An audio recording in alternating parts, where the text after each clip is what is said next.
So sir arthritis problem మనం చూసుకున్నట్లయితే గతంతో కంపేర్ చేసుకుంటే ఇప్పుడు చాలా ఎక్కువగా పెరుగుతూ వస్తుంది.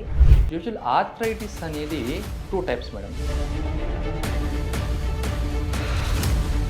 ఒక మనిషికి మోకాలు అరగడం అనేది 45 ఇయర్స్ నుంచి మొదలవుతుంది. లేడీస్లో కొంచెం అర్లీగా స్టార్ట్ అవుతుంది. మోకాల అరుగుదలకి స్టేజెస్ వైజ్గా ఇప్పుడు ట్రీట్మెంట్ ఆప్షన్స్ అనేది ఉంటుందా? ఈ మోకాలు అరగడం అనేది ఈజీలీ డయాగ్నోసిస్ కండిషన్. దీన్ని ఎక్స్రే తీసినామనుకోండి, దానిలో 4 స్టేజెస్ ఉంటాయి. అయితే పోయిందో కార్టిలేజ్ దాన్ని రిజనరేట్ చేయడానికి పిఆర్పి యూజ్ అవుతుందంటారు? నో, పిఆర్పిలో ఓన్లీ గ్రోత్ ఫ్యాక్టర్స్ ఉంటాయి. Hi hello, welcome to Suman TV. This is Sujitha. Osteo arthritis అంటే డీజనరేటివ్ ఆఫ్ ఆర్థరైటిస్. మన శరీరంలో ఎముకలు బలహీన పడిపోయి, వయసు పెరుగుతున్న కొద్దీ మన శరీరంలో ఎముకలు బలహీన పడిపోయి, అలాగే ఎముకల లోపల ఉన్నటువంటి గుజ్జు కూడా అరిగిపోయే సమస్యను మనం చూస్తూ ఉంటాం.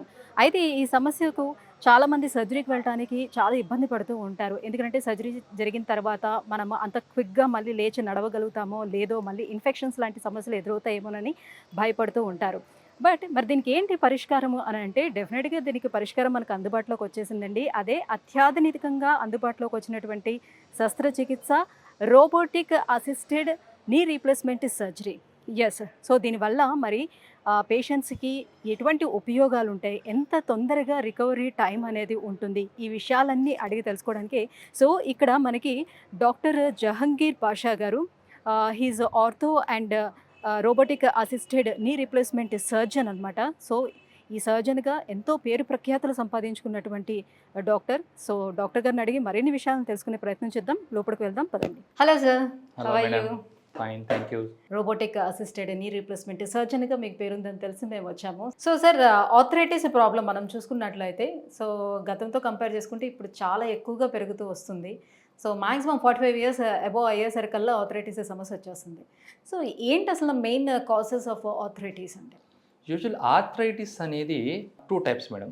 ఒకటి వచ్చేసి మోకాళ్ళల్లో కీళ్ళవాతం టైప్ ఆఫ్ ఆర్థరైటిస్. ఒకటి సాధారణంగా మనం డైలీ మన ఓపీలో చేసే కేసెస్ వచ్చేసి అరిగిపోవడం అంటాం, దాన్ని డీజనరేటివ్ ఆర్థరైటిస్ అంటాం. ఈ డీజనరేటివ్ ఆర్థరైటిస్ ఇప్పుడు ఎందుకు పెరుగుతుంది అంటే మల్టిపుల్ రీజన్స్ ఉన్నాయి. ఒకటి life style, eating type of food, దాని తర్వాత stress, diabetes, so comorbid conditions, hyper tension, మందులు వాడడము, స్టిరాయిడ్స్, సో పలు రకాలు. సో దీంట్లో కామన్గా జెంట్స్లో ఇది తక్కువ, లేడీస్లో ఎక్కువ. లేడీస్లో యూజువలీ ఏమవుతుందంటే జనరల్గా ఫిజియలాజికల్గా నార్మల్గా ఒక మనిషికి మోకాలు అరగడం అనేది 45 ఇయర్స్ నుంచి మొదలవుతుంది. లేడీస్లో కొంచెం అర్లీగా స్టార్ట్ అవుతుంది. వాళ్ళకి మెనోపాజ్ వచ్చే టైంకు ఈస్ట్రోజన్ తగ్గిపోయి ఈ ఎముక సాంద్రత తగ్గిపోయి అరగడం అనేది ఇంకా ఎక్కువ ఉంటుంది. జెంట్స్ కన్నా లేడీస్ కొంచెం ఎక్కువ ఉంటుంది అన్నమాట. సో ఇంకోటి ఏంటంటే భారతదేశంలో మోకాలు ఎక్కువ అరుగుతాయి బికాస్ మనం స్క్వాటింగ్ చేస్తాం ఎక్కువ. స్క్వాటింగ్ చేయడం వల్ల క్రాస్ లెగ్ కూర్చోవడంలా పూజలు చేస్తాము, కూర్చొని హిందూస్ యూజువల్లీ పూజలు చేయడము, స్క్వాట్ చేయడము. ఈ స్క్వాటింగ్ వచ్చేసి మనం బాత్రూమ్ పోయే స్టైల్ కానీ అవన్నీ పాతకాలంలో ఎక్కువ. అదే ఫారిన్లో చూస్తే మక్కులు ఎక్కువ అరుగుతాయి, ఎందుకంటే వాళ్ళు స్క్వాట్ చేయరు, ఎక్కువ కూర్చోడం నిలబడడం చేస్తారు వాళ్ళు. సో ఈ 2 different styles of work, sitting ఇవన్నీ కూడా ఆల్టర్ అవుతాయి. సో దానివల్ల ఈ ఎక్కువ మోకాలు ఎరుగుతాయి, ప్రెషర్ ఎక్కువ పడి అరగడం ఎక్కువ ఉంటుంది మన వాళ్ళకు. అప్పట్లో ఏమంటే ప్రజలు కష్టపడేవాళ్ళు, క్వాడ్రిసెప్స్ స్ట్రెంథనింగ్ ఎక్కువ ఉండేది వాళ్ళ ప్రతి వర్క్లో. పొలాల్లో పనిచేయడం కానీ, మెట్లు ఎక్కడం దిగడం కానీ, బరువు మోసేయడం కానీ. సో వీళ్ళలో ఏమవుతుందంటే క్వాడ్రిసెప్స్ స్ట్రెంథనింగ్ బాగుంటుంది. సో అప్పట్లో వాళ్ళకు మోకాలు బాగుండేటి. ఇప్పుడు ఏమంటే సిట్టింగ్, ఎక్కువ కూర్చోవడమే. సిట్టింగ్ ఈజ్ న్యూ స్మోకింగ్ అంటాం ఇప్పుడు. సో స్మోకింగ్ చేయడమా, కూర్చోవడమా? సో కూర్చోవడం వల్లనే ఎక్కువ damage. So they are multiple reasons అనమాట. సెక్స్ వస్తే లేడీస్లో ఎక్కువ, జెంట్స్లో కొంచెం లేట్గా వస్తుంది. సో ఇప్పుడు మోకాళ్ళ అరుగుదల స్టార్ట్ అయింది.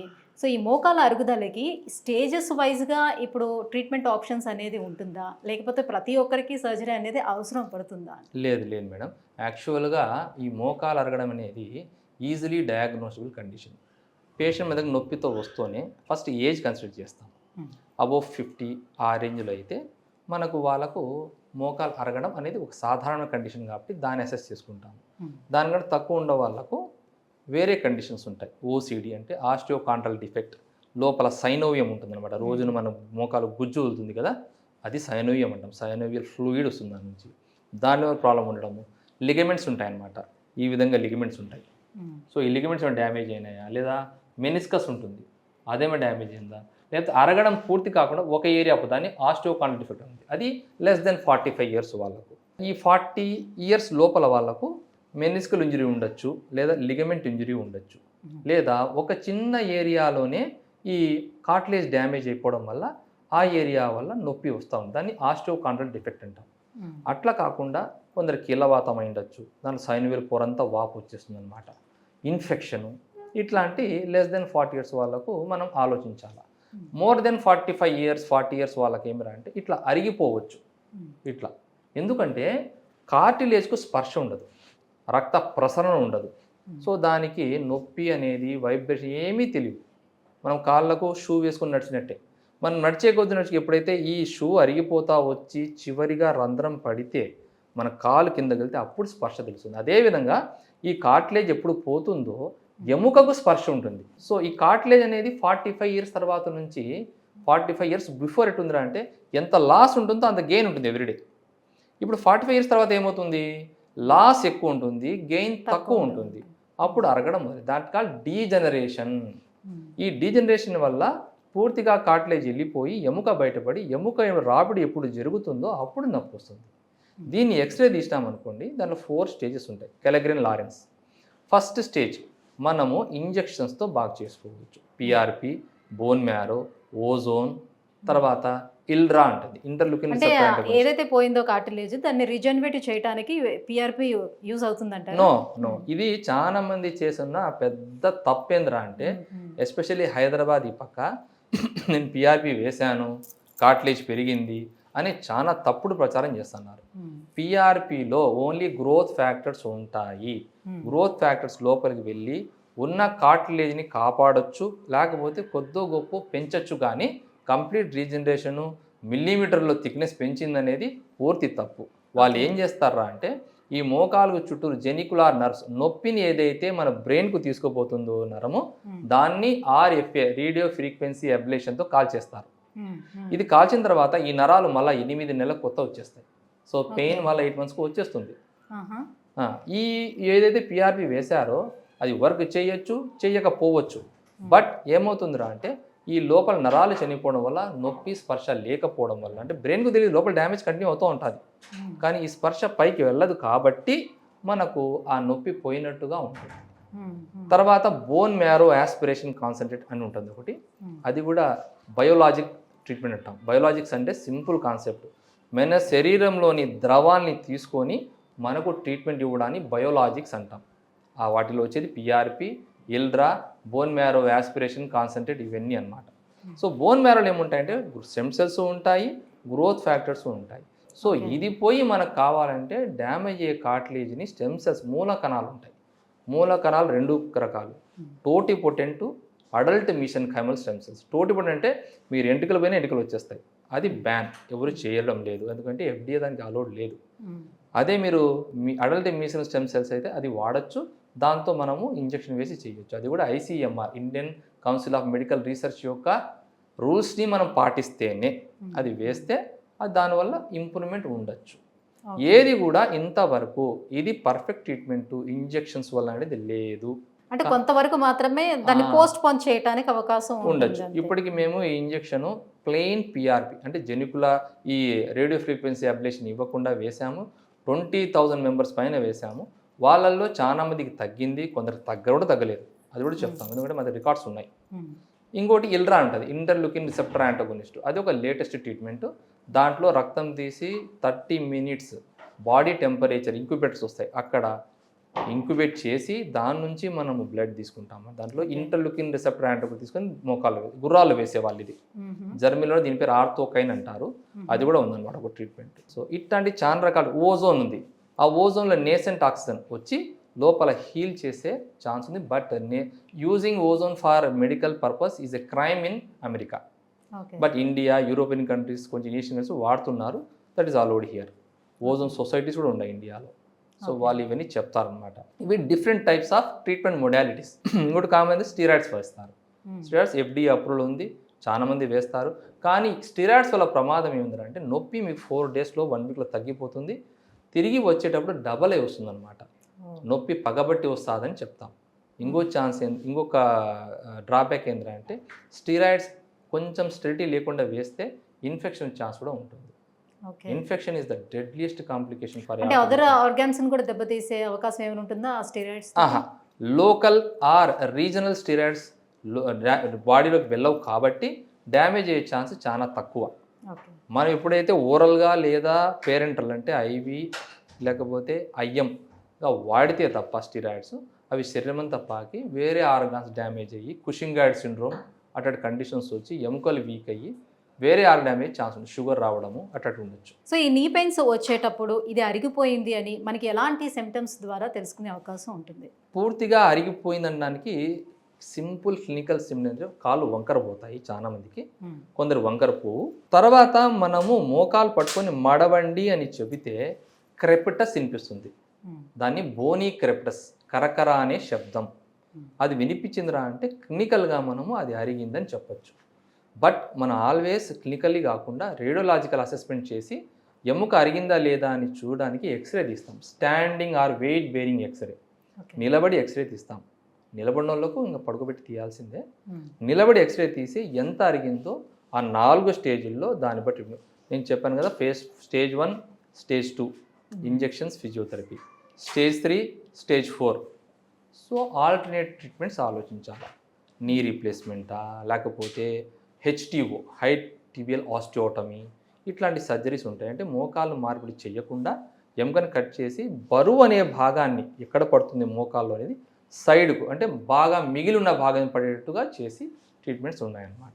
అంటే బాగా ఒబేస్ ఉండేవాళ్ళు, అలాగే డయాబెటీస్ అండ్ బీపీ ఇలాంటివి అన్కంట్రోల్గా ఉండేటప్పుడు మరి సర్జరీకి అసలు మీరు సజెస్ట్ చేస్తారా? సో బిఫోర్ దట్ అసలు ఎలాంటి ఎగ్జామినేషన్స్ చేస్తారు సర్జరీకి బిఫోర్? సర్జరీ బిఫోరు మనం యూజువల్గా కోమార్బిడ్ కండిషన్స్ ఉంటాయన్నమాట. అంటే వాళ్ళకి బీపీ, షుగరు, థైరాయిడ్, గుండె సమస్యలు, పక్షపాతము ఇట్లాంటి ఏమన్నా ఉంటే చూసుకోవాలి. అంటే ఈ పేషెంట్ మనకు ఆపరేషన్ చేయడానికి ఫిట్టా కాదా ఒకటి, ఆపరేషన్ చేసిన తర్వాత నడవగలుగుతుందా లేదా, చేసిన తర్వాత సక్సెస్ అనేది ఉంటుందా లేదా, ఈ 2 చూసుకోవాలి ఎప్పుడు డాక్టర్. బిఫోర్ సర్జరీ వాళ్ళకు మేము వివరిస్తామన్నమాట. షుగర్ ఉంటే అది కంట్రోల్ చేయాలా, ఎక్కువ ఉంటే చేయలేము, అది కంపల్సరీ కంట్రోల్ చేయాలా. ఒబిసిటీ అంటే obesity, normal obesity, morbid obesity. Morbid obesity అంటే ఇంకా వాళ్ళలో ఆపరేషన్ చేసిన మత్తు వల్ల కూడా ప్రాణానికి ప్రమాదం జరగచ్చు.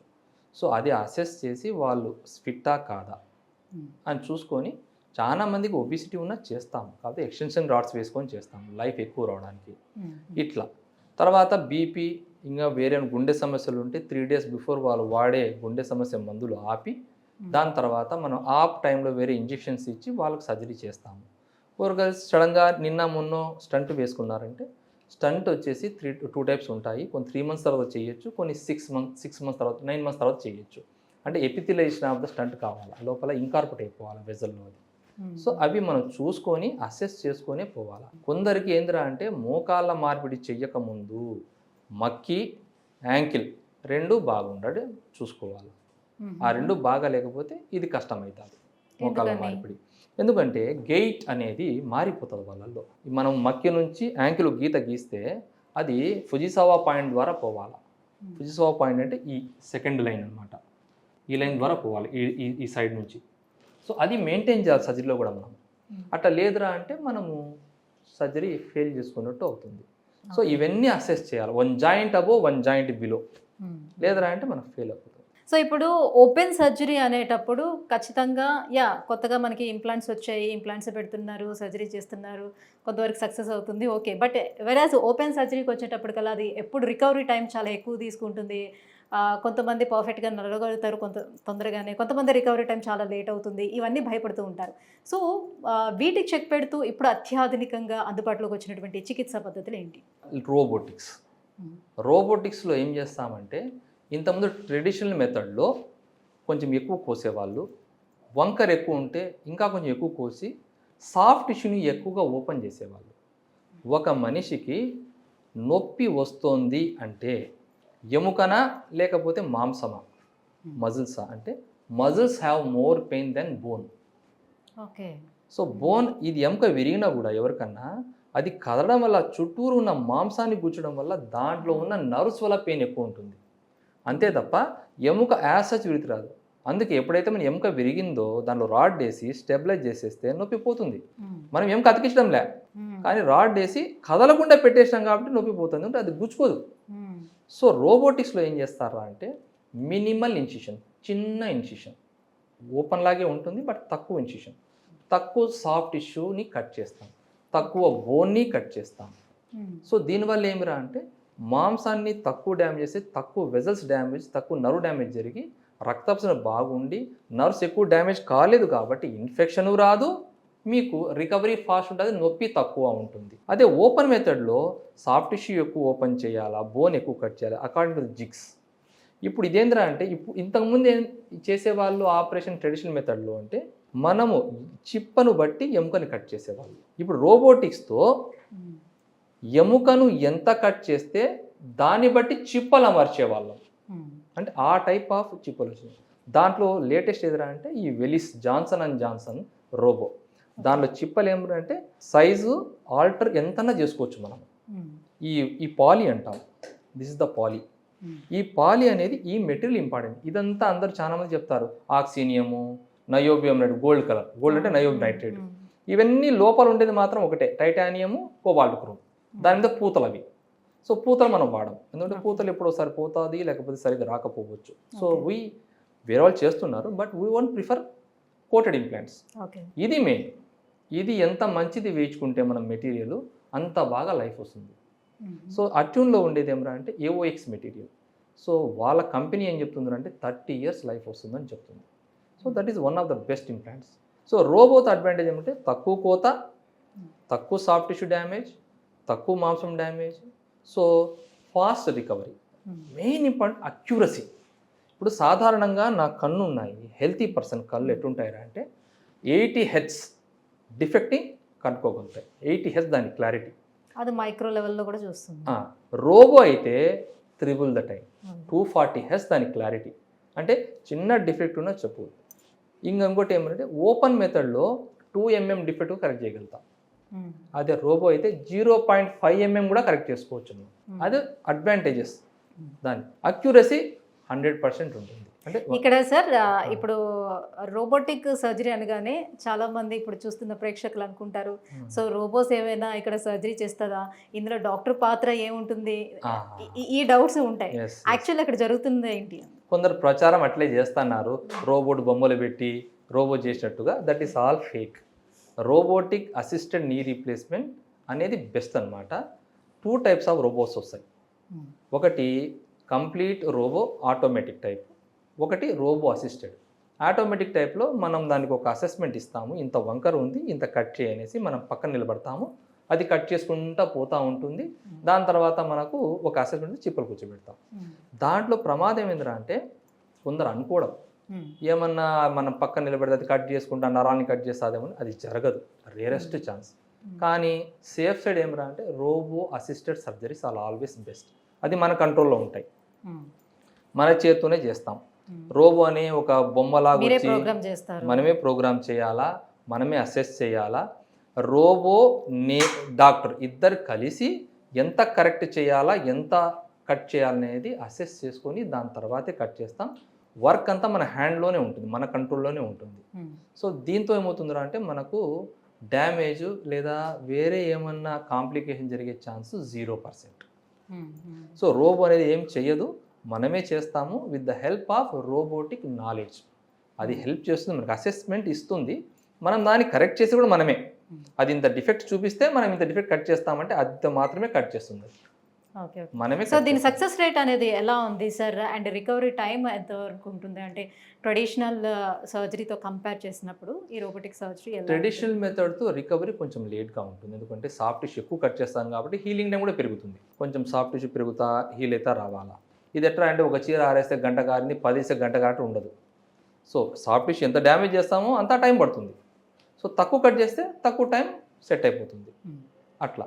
సో రెండో పాయింట్ ఏమరా అంటే రికవరీ అనేది ఈ నర్వ్ డ్యామేజు మజిల్ డ్యామేజ్ తక్కువ కాబట్టి ఈరోజు ఆపరేషన్ రేపు నడిపించేస్తాం. కొందరు చెప్తారు ఆపరేషన్ చేసి వెంటనే బాత్రూమ్ పోయినాను, గంటలో పరిగెత్తినాను, ఇవన్నీ అబద్ధాలు. ఎవరికైనా మత్తిస్తే వాళ్ళు 24 అవర్స్ పడుకొని ఉండడం ఉత్తమం. కొందరు ఎప్పుడు అనస్థీషియా చేస్తారు, బట్ కొన్నిసార్లు ఆ రిలాక్సేషన్ రాకపోతే కాంప్లికేషన్స్ చూడొచ్చు. సో రికవరీ అనేది రోబోటిక్తో ఫాస్ట్గా ఉంటుంది, ట్రెడిషనల్ మెథడ్తో లేట్గా ఉంది. But time tested procedures are all successful అంటే ట్రెడిషనల్ మెథడ్సే అని చెప్తారు. ఈ లేటెస్ట్ వచ్చినాయి కాబట్టి దీంతో సక్సెస్ రేట్ బాగానే ఉంది కాబట్టి ఇంకా ఫ్యూచర్లో కూడా రోబోటికే టేక్ ఓవర్ చేస్తుంది అనమాట సర్జరీస్ అన్ని. సో ఎవరికి సజెస్ట్ చేస్తారు సార్? అందరికీ సజెస్ట్ చేయడానికి అవకాశం ఉంటుందా ఇది? ఎస్, అఫోర్డబిలిటీ ఎవరికి ఉందో అందరికీ రోబోటిక్ మనము చేయవచ్చు. ఈ పలానా వాళ్ళకి చేయలేము అనేది లేదు. ఇప్పుడు ఒకప్పుడు మరీ ఎక్కువ వంకర ఉంటే చేయలేమేమో అనే భయం కూడా లేదు. ఇప్పుడు చిన్న పూతతో అందరికీ చేసేస్తా ఉన్నాం. ఓకే. సో ట్రీట్మెంట్ తర్వాత ఆఫ్టర్ ట్రీట్మెంట్ ఎలాంటి ప్రికాషన్స్ తీసుకోవాలని చెప్తారు? యూజువల్లీ ఇప్పుడు లోపల చాలా మందికి వేసే భయం ఏమంటే చీమ్ పడుతుందేమో, మోకాళ్ళ మార్పు చేస్తే మా వాళ్ళకి చీమ్ పట్టింది, నడవలేక మంచాన పడిపోయినారు, ఇవి చెప్తారు.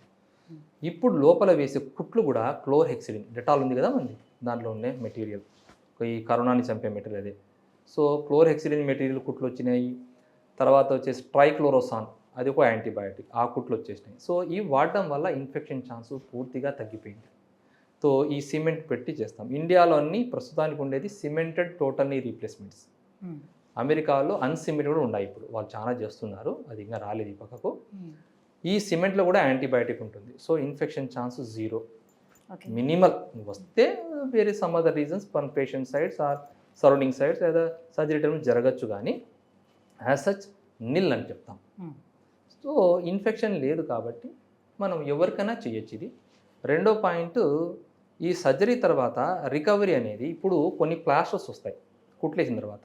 ప్లాస్టర్ వేసిన తర్వాత మనము స్నానం కూడా చేసుకోవచ్చు నెక్స్ట్ డే దాని మీద. సో ఇవన్నీ లేటెస్ట్ అడ్వాన్సెస్ అన్నమాట. సో లోపల మన అడక్టర్ బ్లాక్ ఇస్తాం, తర్వాత నర్వ్ బ్లాక్. అంటే యాజ్ యూజువల్ గా వాళ్ళు లైఫ్ ని లీడ్ చేయగలుగుతారా ఎప్పట్లానే, లేకపోతే కొన్ని ప్రికాషన్స్ అయితే తీసుకోవాలా? ఇంతకు నేను పరిగెట్టేస్తాను లేకపోతే ఇంకోటి ఏదో చేసేస్తాను, నాకు సర్జరీ అయిపోయింది కదా. ఎస్, కొందరు జాగింగ్ కూడా చేస్తారు, ప్రతిరోజు వాకింగ్ పోతారు, జాగింగ్ చేస్తారు. కొందరు కింద కూడా కూర్చుంటారు. ఇప్పుడు కొందరు వస్తారు మా దగ్గరికి, నేను ప్రేయర్ చేసుకోవాలా, నేను పూజ చేసుకోవాలా. Yes, definitely they go for prayer, నమాజ్ పోవచ్చు, చర్చ్ ప్రేయర్ చేసుకోవచ్చు.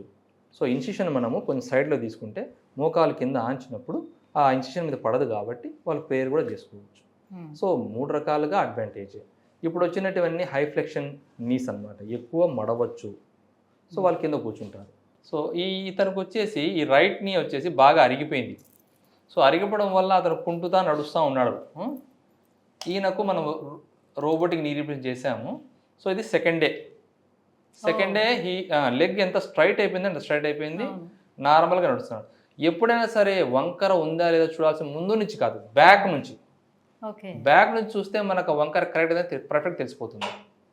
So same patient, this is after 4 weeks అనమాట. సో 4 వీక్స్ తర్వాత ఇతను కింద కూడా కూర్చోగలుగుతాడు. సో ఇది అడ్వాంటేజ్ ఆఫ్ రోబోటిక్ నీ రీప్లేస్మెంట్స్. సో కొందరు అడుగుతారు మెట్లు ఎక్కకూడదన్నారు, దిగకూడదన్నారు. సో అది కూడా అవసరం లేదు. చూడండి, ఇతను దిగుతాడు కూడా, మెట్లు దిగుతాడు, మెట్లు ఎక్కుతాడు. ఎన్ని డేస్ తర్వాత సార్ ఇది? 4 వీక్స్. సో ఈ విధంగా చేసిన వాళ్ళు, రోబోటిక్ చేసిన వాళ్ళు చాలా మంది ఉన్నారు మన దగ్గర. ఇతను కాల్ చేసాము, సో అతను కూర్చుంటాడు. సో వీళ్ళందరూ కూర్చుంటారు. ఇతను స్క్వాట్ కూడా చేస్తాడు. దిస్ వాజ్ బిఫోర్ సర్జరీ అనమాట. సర్జరీ చేయక ముందు చాలా లీన్గా ఉంది, ఒక లెగ్ వంకరగా ఉంది. ఇతను నాటుకట్లు కట్టించేసి చీమ్ పట్టించుకున్నాడు. సో ఫస్ట్ యాంటీబయాటిక్స్ పెట్టి చీమ్ తగ్గించి దాని తర్వాత సర్జరీ చేసినాము. సో ఇది సర్జరీ చేసిన తర్వాత కానీ ఇది అలో చెయ్యము, వద్దని చెప్తాను. లైఫ్ రావాలరా అంటే మనము ఈ చిప్ప మీద ఎక్కువ ప్రెషర్ వేయకూడదని చెప్తాం. సో వీళ్ళు బాత్రూమ్స్ అది యూజ్ చేసేటప్పుడు కూడా ఇండియన్ బాత్రూమ్స్ కాకుండా వెస్టర్న్ స్టైల్ ఆఫ్ కొమోడ్స్ యూజ్ చేయాలి. సో ఫైనల్లీ మీరు ఏం సజెస్ట్ చేస్తారు? ఈ రోబోటిక్ సర్జరీ చేయించుకోవాలి, robotic assisted knee replacement surgery ఎవరైతే చేయించుకోవాలనుకుంటున్నారో వాళ్ళకి ఏం సజెస్ట్ చేస్తారు? అట్ ద సేమ్ టైం ఏంటంటే ఈ ఆస్టియోఆర్థరైటిస్ ఎర్లీగా రాకుండా ఉండేందుకు ఎలాంటి ప్రివెంటివ్ కేర్ తీసుకోవాలి కూడా? So first prevention is always better than cure. అది ప్రతి డాక్టర్గా అది మా బాధ్యత. ఎందుకంటే మందులు తక్కువ వాడాలని చెప్తాం, కానీ బాగా మందులు వాడు మాకు ఎక్కువ సంపాదించి ఎవరు చెప్పరు. Yes. So commercial type of business or profession is always dangerous.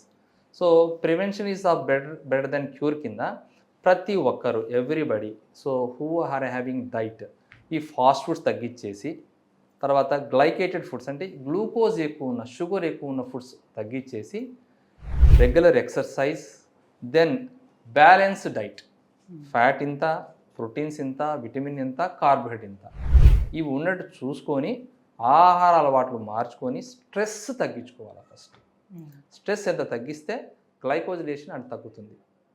అంత తగ్గితే మన గ్లూకోజ్ లెవెల్ తగ్గుతుంది బాడీలో. గ్లూకోజ్ తగ్గితే మన బాడీ అంతా హెల్తీగా ఉంటుంది. So avoid sugars, avoid must salt, avoid more carbohydrates. So avoid fast and junk foods. Alcohol, తర్వాత smoking is very bad thing. Chewing gutka, తర్వాత ఈ తంబాకు, ఇవన్నీ causes more damage to the cartilage. Cartilage ఒకసారి పోతే తిరిగి రాదు. So there is no regeneration for hyaline cartilage. Only one drug is under trials, దాని పేరు స్ప్రిఫెర్మిన్. స్ప్రిఫెర్మిన్ అనే ట్యాబ్లెట్ ట్రయల్స్లో ఉంది అమెరికాలో. అది వస్తే మోకాల్లో గుజ్జును రీజనరేట్ చేయవచ్చు. అది లేటెస్ట్ ఇప్పుడు ఉండేది. So always have balance diet, less stress. స్ట్రెస్ని పోవడం ఇంపాసిబుల్ ఇప్పుడున్న జనరేషన్లో. Good diet, regular exercise. So ఈ 4 కంపల్సరీ మెయింటైన్ చేస్తే మంచిది. షుగర్ ఉన్న వాళ్ళు 180 లోపల ఎప్పుడు మనము 30 లేపి 2 hours తర్వాత చెక్ చేస్తే, ఆహారం తిన్న తర్వాత 180 లోపల ఉంటే that is very good control. BP రెగ్యులర్గా ట్యాబ్లెట్స్ తీసుకొని దాన్ని కంట్రోల్లో పెట్టుకొని, దాని తర్వాత వేరే ఏదైతే మనకు వేరే డ్రగ్స్ ఉంటాయో లిమిటెడ్గా చేసుకొని తగ్గించుకుంటా వస్తే మనకు సైడ్ ఎఫెక్ట్స్ తగ్గి బాగా ఆరోగ్యంగా ఉండే ఛాన్స్ ఉంటుంది. So health is wealth. If the longer you live, the longer you earn, the more you earn, the more happy you lead, the more happy support you will be there for your family. So ఇది important. ఇంకా అరిగిన తర్వాత ఏం చేయలేం. అరిగిన తర్వాత always the latest. ఎవరైనా సరే latest పోవడమే. So go for robotic knee replacement. Thank you sir, thank you so much. నీ ప్రాబ్లమ్స్ తోటి ఎవరైతే సఫర్ అవుతూ ఉన్నారో సో వాళ్ళందరికీ కూడా ఇప్పుడు అత్యాధునికంగా అందుబాటులోకి వచ్చినటువంటి robotic assisted knee replacement surgery అనేది చాలా ప్రిఫరబుల్ అని చెప్పుకోవచ్చు. So thank you so much.